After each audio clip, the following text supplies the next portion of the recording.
My puzzle game is designed to have a lot of different solutions to one puzzle involving the magic system. In this example puzzle, there's 2 red buttons that need to be held down in order for this door to open. So I'm using a magic spell to move these lights and push down the buttons. Once I've moved them to the buttons, the door will open and we'll go to the next area, which has 2 blue buttons, but both the lights are broken. One solution to this could be going back to the first area, using a duplication spell on one of the lights and creating 2 of the lights. This means I now have a new object to push down one of the buttons. I'll set up 5 push runes, and I'll apply this spell to the new object in order to push it through the door and up to the blue area.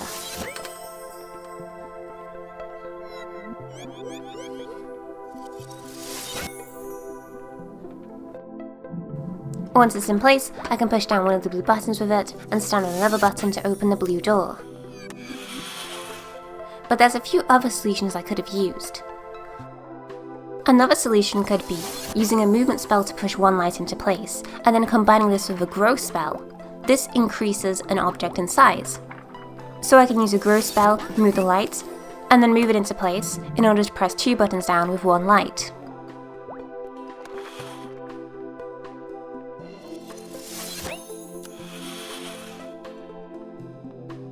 No, I don't want to use any of these lights at all actually. How about I use a duplication spell targeted at myself in order to create a copy of the player? I can just use this one to hold down a button for me. Although when it moves with the player, it's a bit difficult to get them aligned with the buttons, so I'll use a fire plus ice spell on the duplicate in order to transform her into a puddle so she stays in place. The door closes again after I leave from the button, so I'm going to use a time manipulation spell on myself in order to move faster so I can get to the door before it closes. My duplicate's stuck on the other side, so I'm going to use a remove spell on myself, which will cause the duplicate to do the same and blow her up. I'll walk to the next pair of buttons and copy the method I used for the first solution, duplicating myself onto the other button, and then casting a fire plus ice spell on her to turn her into a puddle, stay in place, and press both buttons down. Or I could use 1 light to hold the button down, and then myself to hold the other button down. I'll then use a rewind spell, and I'll target the door and make it rewind through time. This means it's going to reverse through time, and once it reverses into the upright state when both buttons were pressed, I can just walk through it. I could push both lights into place to hold down the buttons. I can then look for a spell to get one to the other side. I'll use a portal spell on one of the lights, and then I'll target myself with a further portal spell, meaning that one end of the portal is the light and the other end of the portal is myself. I'll add a push spell to one of the lights and I'll add a delay for 10 seconds using the delay rune. I'll cast that on the light and then walk through the door. I'll get into position on one of the buttons and wait for my spell to activate. Once it's activated, the original light will have a push spell applied to it, it will be pushed through the light portal and then come out of myself. I don't care about the door at all. I'm going to combine goo and ice into a metal element to turn one of the lights into a metal element, meaning I can stand on it because its torch on the top has gone out. I'll apply an on-touch effect to a spell with an intensity amount and 3 rise runes, meaning that whenever I touch the object, the spell will activate. I'll jump on top of it, and it will just lift up and take me to the top of the wall. I could combine a fire rune with an ice rune to turn one of the torches into water. Water objects can be swum through, so if I apply a large size to this, I'll make a giant water torch. Then when the player walks into it, she'll start swimming in the torch, and I can just jump out of the top of it onto the wall. Here's a more complicated solution. I could use a dummy spell, which creates an automaton which casts whatever spell is cast after it.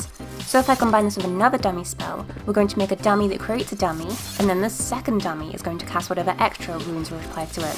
The extra runes are casting a goo spell that applies a rise effect to itself.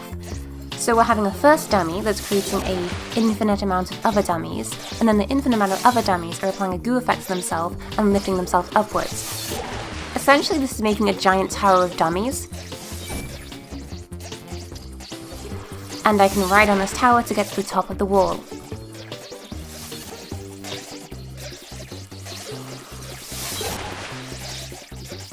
Usually the dummy spells are used for making a less stupid solution.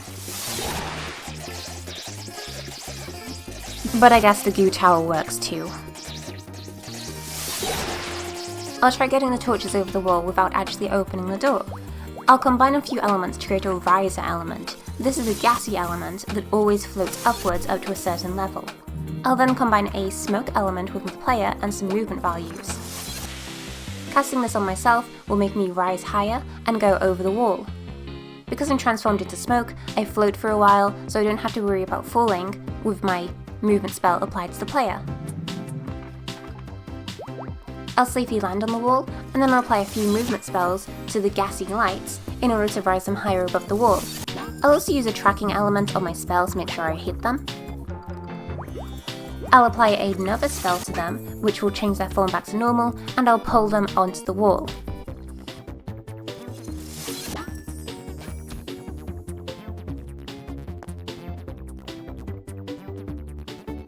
Now both lights are on the opposite side of the wall with the player. I can apply some movement spells to move them up to the blue buttons, and I'm set up to solve the next puzzle.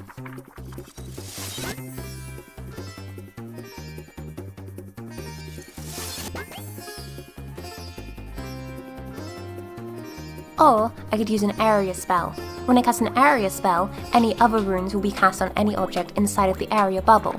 I'll combine this with some rise runes and create a bubble that shoots objects upwards. I'll land on the wall, and then I'll make a new bubble which will pull objects towards me using the pull rune. I'll add another area, and I'll just cast this on top of the wall. This will safely pull the light to the other side of the wall. Or I could try and make a tower of the lights. I'll make one very big and one slightly big and push them together.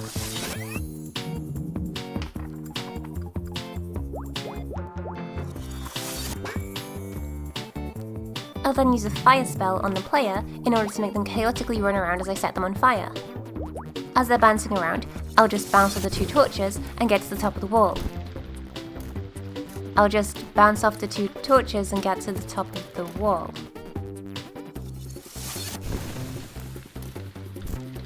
Okay, maybe it's hard to move around when you're on fire. Here's an idea. I could do something very convoluted. I'll push both the lights into place, and then I'll start applying some logic spells to one of the lights. I'm using an on-interact logic, which means that whenever spell I cast on it will only trigger when I walk up to the object and interact with it.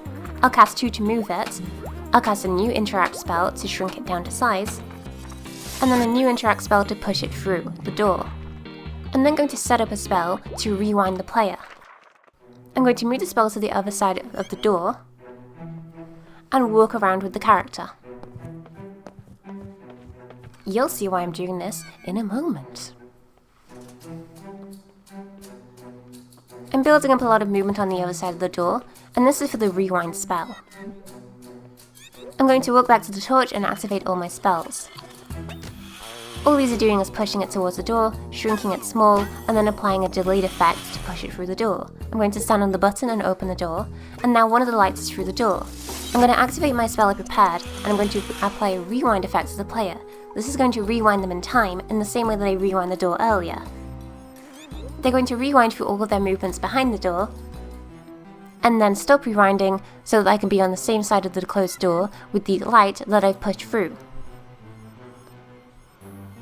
They sure are rewinding a lot. I might have used too many rewind spells. Okay, I definitely used too many rewind spells. I'll use 2 magnetic runes to make something repel objects that get close to it. I'll apply some intensity to this to make the repelling effect really strong. I'll cast this on an object and make it have a repelling magnetic effect, and it'll just push me over the wall.